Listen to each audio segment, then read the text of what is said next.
born in Portugal, studied in Mozambique, lived in South Africa, and it's a combination of all those elements in terms of our culture, our values, the African sunshine, the peri-peri, the Portuguese way of cooking chicken.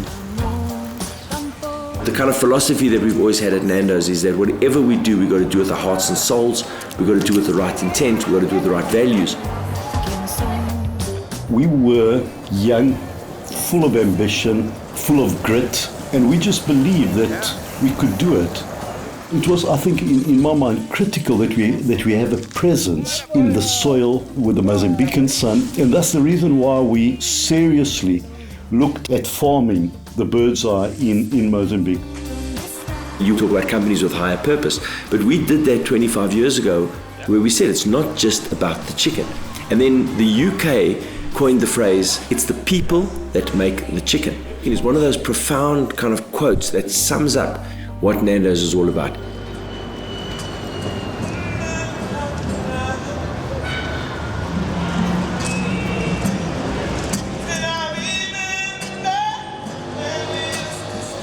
The culture Nando's was mates who started it. It was very emotional, very intuitive. We loved each other and we loved what we were doing. And we believed also fundamentally that everyone had to feel the same way. So the person who was grilling the chicken or hosting someone or doing the chips, whatever it was, had to feel equally passionate about what we're doing. I always remember being told when I started in Nando's, make your calls and make your decisions the same way you would if you were running this and it was your own business. Not afraid to make a mistake, not afraid to push the boundary, not afraid to challenge, not afraid to have a voice. I was 25 when I was given the opportunity to expand the brand outside of London, and I didn't know what I was doing, but I felt totally trusted. We were going to the market from very early in the mornings to buy the best produce, and getting back to the restaurants, cutting chickens, cooking rice, making salads, making coleslaw. So we bought a big pot and a blender, and we started making our own sauces. We just thought that was the best way to do it at the time. You allow people to be themselves. You encourage them to be themselves, and you trust them, and you give them responsibility, and you allow them to take responsibility. Amazing things happen. Robbie's vision was not to have fun up until a year 12 or year 13 and then stop and then become more corporate. Kind of Robbie's vision is to continue to grow, to create kind of more jobs, to be able to create, a larger turnover so we can have bigger pies.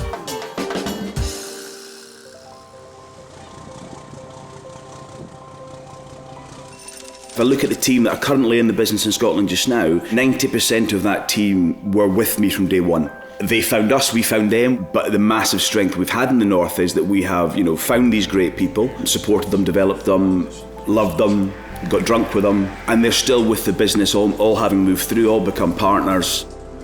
The values in Nando's for me are massively important. It's kind of become my whole way of living. Every Nandoker should have and has got a sense of ownership over those values, and I think it's down to us to breed that into the next generation of Nandokers, and it's for us to keep it alive. No one will do it for us, we do it collectively as a family. Our brand has been built on the voice of our customers. With social media taking over the world, our fans talk on our behalf. They tell their friends, their family about us. I've got mates all over the country that, they talk about their Nando's as if it's their next door neighbour or, part of the family, and they sort of, they all have their quirky ways of using Nando's. Our customers, they get very passionate about, their life moments in Nando's. So they'll talk about, they got a job offer and then the first thing they did, they went and they celebrated in Nando's, or, they got engaged in Nando's, or, lots of sports teams hang out in Nando's for their pre-match or post-match kind of get-togethers.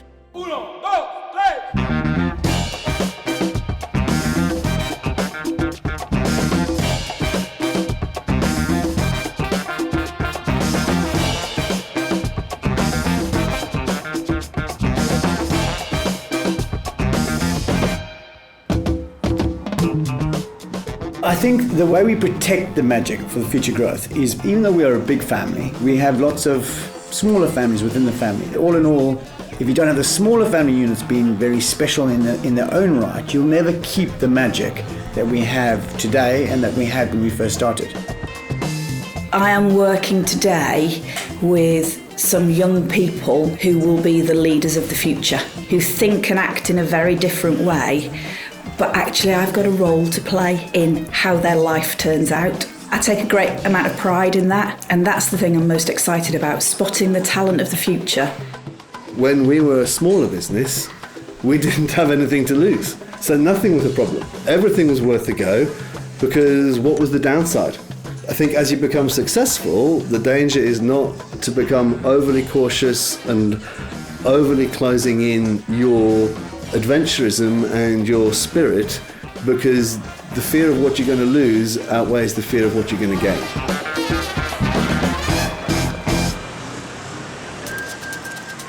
I don't think that is something to be feared, our growth, because the one defining factor that sets us apart and cannot be imitated or copied is the way we do business, which is our culture, which is all about the people as the input rather than the profit or the number as the output. What makes me proud is the quality of the people that we have in our business, how inspired they are and how much they love what they're doing.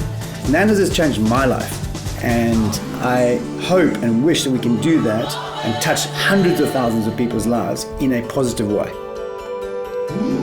The time is now for us as we grow. We will touch 47,000 people that will come and work with our magical business in the next 5 years.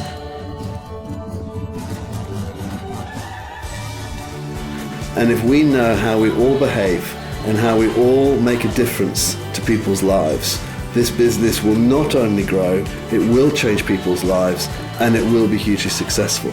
And that is why the time is now. From Mozambique to Rosettenville and the UK, and now sharing peri-peri with the world.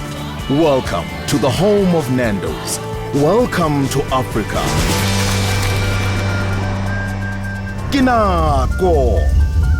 The time is now.